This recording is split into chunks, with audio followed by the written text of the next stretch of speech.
उपनिषद मोक्ष को किसी मृत्यु के बाद की अवस्था नहीं मानते। वे मोक्ष को यहीं और अभी संभव बताते हैं, ज्ञान से, किसी कर्मकांड से नहीं, किसी पूजा से नहीं, किसी गुरु की कृपा से नहीं, सिर्फ और सिर्फ ज्ञान से। ज्ञान यानी स्वयं को जानना। यहीं पर सत्य सनातन बाकी सभी धर्म प्रणालियों से पूरी तरह अलग हो जाता है, क्योंकि यहाँ कोई आदेश नहीं है, कोई दंड नहीं है, कोई वादा नहीं है। यहाँ केवल एक आमंत्रण है। लेकिन यह बात सबसे ज़्यादा सुविधाजनक भी है, क्योंकि जो व्याख्या डर से चलती है वह ज्ञान से नहीं चल सकती। इसलिए समय के साथ उपनिषद धीरे धीरे केंद्र से हटते चले गए। वे पढ़े तो गए लेकिन समझे नहीं गए, और उनकी जगह ऐसे ग्रंथ आने लगे जो आसान थे, भावनात्मक थे और भीड़ के लिए उपयुक्त थे।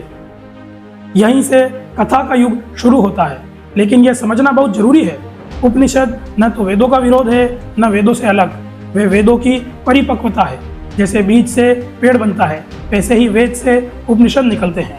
इसलिए अगर कोई पूछे सत्य सनातन का मूल सिद्धांत कहाँ छुपा हुआ है, तो उत्तर बिना किसी संकोच के यही है कि उपनिषद। बाकी सभी ग्रंथ या तो इस सत्य को समझाने की कोशिश है, या इसे आसान बनाने का प्रयास, या फिर इसे नियंत्रित करने की व्यवस्था। लेकिन उपनिषद न समझाते हैं न नियंत्रित करते हैं, वे केवल दरवाजा खोलते हैं